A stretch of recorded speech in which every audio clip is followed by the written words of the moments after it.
नमस्कार दोस्तों, आज तारीख है 30 जुलाई 2025। चलिए खबरों की शुरुआत करते हैं। पहलगाम आतंकी हमले में जान गंवाने वाले शुभम द्विवेदी की पत्नी ऐश्वर्या ने बीसीसीआई की ओर से प्रस्तावित भारत पाकिस्तान क्रिकेट मैच पर कड़ा एतबार जताया। उन्होंने कहा कि एक तरफ ऑपरेशन सिंदूर और दूसरी तरफ मैच, दोनों एक साथ नहीं हो सकते। अगली खबर, वृंदावन में अनिरुद्धाचार्य महाराज के विवादास्पद बयान के बाद व्यापक आक्रोश है। महिला संगठन कार्रवाई की मांग कर रहे हैं। अखिल भारतीय हिंदू महासभा की मीरा राठौर ने तहरीर दी और प्रदर्शन किया, जिसे पुलिस ने रोका। कार्यकर्ताओं ने अनिरुद्धाचार्य के पोस्टर पर कालिक पोती और मुर्दाबाद के नारे लगाए। अगली खबर, समाजवादी पार्टी चीफ अखिलेश यादव की पत्नी व मैनपुरी लोकसभा सीट से सांसद डिंपल यादव के खिलाफ मौलाना साजिद रशीदी को टिप्पणी करना भारी पड़ गया। एक निजी चैनल के कार्यक्रम में गेस्ट बनकर आए मौलाना साजिद रशीदी को सपा कार्यकर्ता मोहित नागर ने थप्पड़ जड़ दिए। अगली खबर, ऊर्जा मंत्री ए.के. शर्मा ने बिजली कर्मचारी यूनियनों की लगातार हड़तालों पर कड़ी नाराजगी व्यक्त की। उन्होंने कहा कि इन हड़तालों के पीछे साजिश की आशंका जताई और निजीकरण के मुद्दे पर सफाई दी। शर्मा ने कहा कि वे एक जेई तक का तबादला नहीं कर सकते,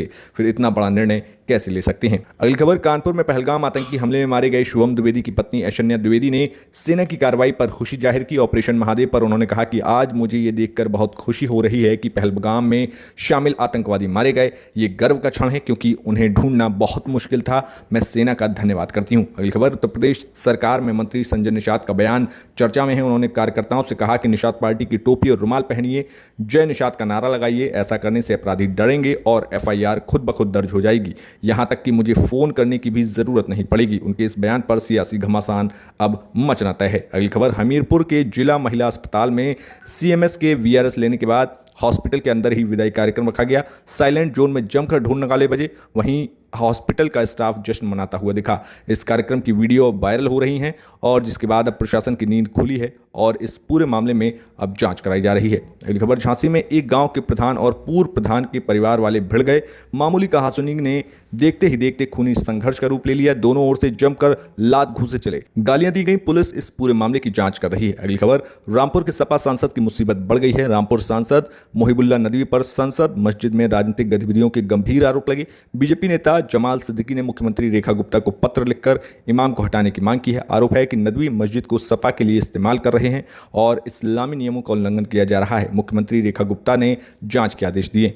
अगली खबर, कांग्रेस नेता और पूर्व विधायक अजय राय को इलाहाबाद हाईकोर्ट से बड़ी राहत मिली। हाईकोर्ट ने निषेधाज्ञा उल्लंघन मामले में वाराणसी कोर्ट में चल रही कार्रवाई पर रोक लगा दी। साथ ही अगली सुनवाई के लिए 5 अगस्त की तारीख तय की है। अगली खबर, मैनपुरी में बात न करने से नाराज प्रेमी ने शनिवार सुबह 8:30 बजे मंदिर के अंदर पूजा करते समय बीएससी की छात्रा पर हमला बोल दिया। विरोध करने पर आरोपी ने रिवॉल्वर निकाल ली और फायरिंग की। छात्रा घायल होकर जमीन पर गिर पड़ी। आसपास लोगों में अफरा तफरी मच गई। इस बीच आरोपी फरार हो गया। सूचना पर पुलिस पहुंची, घायल छात्रा को जिला अस्पताल में भर्ती कराया। अगली खबर, कानपुर में विश्व हिंदू परिषद की बैठक, हिंसा की भीड़ चढ़ गई। बैठक के दौरान मारपीट और पथराव और जमकर नारेबाजी हुई। अफरा तफरी के माहौल में पुलिस ने मोर्चा संभाला और 5 नामजद समेत 105 लोगों पर गंभीर धाराओं में एफआईआर दर्ज की गई है। अब तक 11 आरोपी गिरफ्तार किए जा चुके हैं। अगली खबर, सहारनपुर के निकटवर्ती गांव खेड़ा अफगान के निकट एक कार ने सड़क किनारे खड़े ट्रैक्टर ट्रॉली में टक्कर मार दी। हादसे में 3 लोगों की मौत हो गई और अन्य 5 लोग घायल हो गए। बताया गया कि रात्रि करीब 11 बजे हरियाणा के जिला करनाल के 8 लोग इको कार में सवार होकर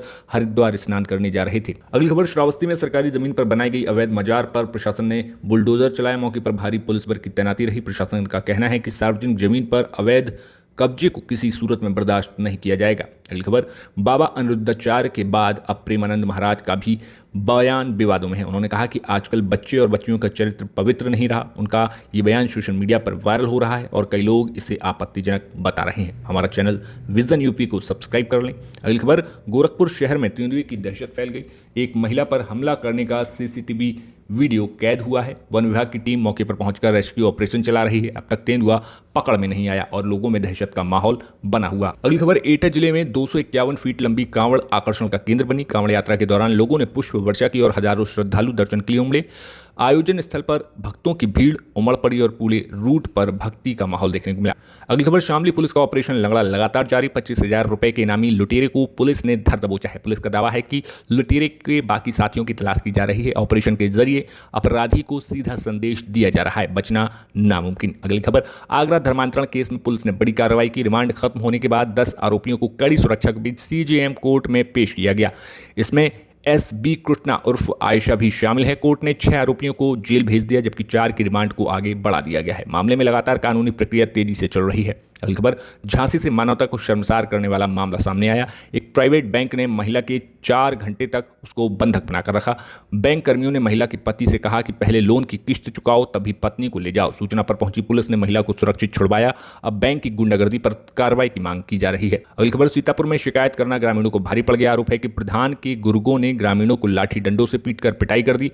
पिटाई का वीडियो सोशल मीडिया पर वायरल हो रहा है। पुलिस ने पीड़ितों की तहरीर पर मामला दर्ज कर लिया और जांच शुरू कर दी है। ग्रामीणों में डर और नाराजगी का माहौल है। अगली खबर, मुरादाबाद मंडी समिति में अवैध अतिक्रमण के खिलाफ प्रशासन ने बड़ी कार्रवाई शुरू की। ये कार्रवाई उस घटना के बाद हो रही है जिसमें कल अज्ञात लोगों ने मंडी समिति के प्रभारी सचिव के साथ उनके कार्यालय में घुसकर मारपीट की थी। सचिव ने इस मामले की शिकायत डीएम से की थी, जिसके बाद जिला प्रशासन ने सख्ती दिखाते हुए मंडी परिसर में अवैध कब्जों पर बड़ी कार्रवाई शुरू कर दी है। अगली खबर, गोरखपुर में प्रदेश स्तरीय सीनियर कुश्ती प्रतियोगिता का भव्य आयोजन किया गया। मुकाबले में प्रदेश भर के पहलवानों ने दमखम दिखाया। विजेताओं को सम्मानित करने खुद सीएम योगी आदित्यनाथ पहुंचे और खिलाड़ियों को पुरस्कार वितरित किए।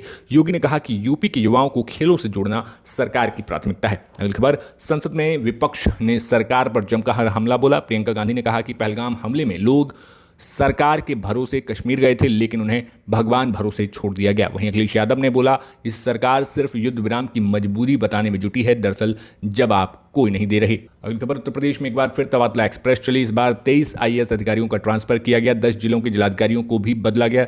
सबसे बड़ी बात की कासगंज की डीएम रही मेधा रूपम को बड़ी जिम्मेदारी मिली। उन्हें योगी सरकार ने नोएडा की कमान सौंपी है। अगली खबर, गोरखपुर लिंक एक्सप्रेसवे पर 1 अगस्त 2025 से टोल टैक्स लागू हो जाएगा। यूपीडा ने विभिन्न वाहनों के लिए अलग अलग टोल दरें जारी की हैं। इस एक्सप्रेसवे से गोरखपुर, लखनऊ और अन्य शहरों के बीच आवागमन बेहतर होगा। बढ़ते हैं नेशनल खबरों की तरफ। तो अमेरिका की स्पेस एजेंसी नासा और भारत की इसरो का ज्वाइंट मिशन निसार आज 30 जुलाई को लॉन्च होगा। इस मिशन का मकसद पृथ्वी के पर्यावरण, प्राकृतिक आपदाओं और अन्य वैश्विक परिवर्तनों की निगरानी करना है। अगली खबर, मुख्यमंत्री नीतीश कुमार ने मंगलवार को वैशाली में बुद्ध सम्यक दर्शन संग्रहालय व स्मृति स्तूप वैशाली का फीता काटकर व शिला पट अनावरण कर उद्घाटन किया। मुख्यमंत्री स्मृति स्तूप के प्रथम तल पर मुख्य हॉल में भगवान बुद्ध के पवित्र अस्थि अवशेष के अधिष्ठापन कार्य का एवं पूजा समारोह में शामिल हुए। अगली खबर, राहुल गांधी ने संसद में कहा कि अमेरिका के राष्ट्रपति डोनाल्ड ट्रंप एक बार कह रहे हैं कि उन्होंने सीज फायर करवाया। ये बात उन्होंने 29 बार कही। प्रधानमंत्री मोदी ये कह दें कि ट्रंप झूठ बोल रहे हैं। उन्होंने आरोप लगाया कि प्रधानमंत्री मोदी अपनी इमेज के लिए सुरक्षा बलों का इस्तेमाल करते हैं। ये देश के लिए खतरनाक है। अगली खबर, कांग्रेस अध्यक्ष मल्लिकार्जुन खड़गे ने कहा कि ऑपरेशन सिंदूर के बाद प्रधानमंत्री नरेंद्र मोदी को बिहार में चुनाव प्रचार के बजाय सर्वदलीय बैठक में होना चाहिए था। कांग्रेस अध्यक्ष ने मोदी सरकार पर अहंकारी होने का और विपक्ष के पत्रों का जवाब न देने का आरोप लगाया। उन्होंने कहा कि एक ना एक दिन आपका अहंकार तोड़ने वाले लोग जरूर आएंगे। अगली खबर, बीजेपी सांसद जेपी नड्डा को अपने शब्दों के लिए माफी मांगनी पड़ी। नड्डा ने कहा कि पीएम मोदी से लेकर खड़गे ने जिन शब्दों का इस्तेमाल किया वो उनके कद से मेल नहीं खाते। इसी दौरान उन्होंने हमला बोलते ये कह दिया था कि मैं इनकी पीड़ा समझ सकता हूं, क्योंकि 11 साल से विपक्ष में बैठने के चलते मेंटल बैलेंस खो दिया है। अगली खबर, थरूर के बाद अब मनीष तिवारी ने भी कांग्रेस में बगावती तेवर दिखाया। ऑपरेशन सिंदूर पर जारी बहस के दौरान उन्होंने सोशल मीडिया पर पोस्ट किया, भारत का रहने वाला हूं, भारत की बात सुनाता हूं। उनके इस बयान को पार्टी लाइन से अलग रुख माना जा रहा है, जिसे लेकर अब सियासी हलकों में नई चर्चाएं शुरू हो गई हैं। अगली खबर, संसद में विपक्ष ने केंद्र सरकार को घेरा। प्रियंका गांधी ने कहा कि लोग सरकार के भरोसे कश्मीर गए, लेकिन सरकार ने उन्हें भगवान भरोसे छोड़ दिया। वहीं समाजवादी पार्टी प्रमुख अखिलेश यादव ने पूछा, पाकिस्तान के पीछे कौन है? दोनों नेताओं के बयानों से लोकसभा में गर्मा गर्मी का माहौल देखने को मिला। अगली खबर, राजस्थान की राजधानी जयपुर में बारिश ने तबाही मचा दी।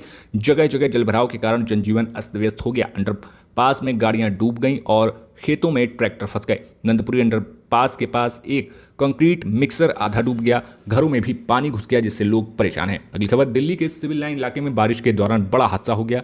एक घर की दीवार गिरने से 2 लोगों की मौत हो गई, जबकि 2 अन्य घायल हो गए। हादसा उपराज्यपाल हाउस के पास हुआ। बताया गया कि बारिश के चलते अचानक दीवार ढह गई, जिससे पूरा परिवार उसकी चपेट में आ गया। अगली खबर, लोकसभा में सरकार की ओर से ऑपरेशन सिंदूर पर दिए गए जवाब से प्रियंका गांधी असंतुष्ट नहीं दिखी। उन्होंने फिर सवाल उठाया और पहलगाम हमले की याद दिलाते हुए शहीद शुभम की पत्नी ऐश्वर्या का दर्द बयां किया।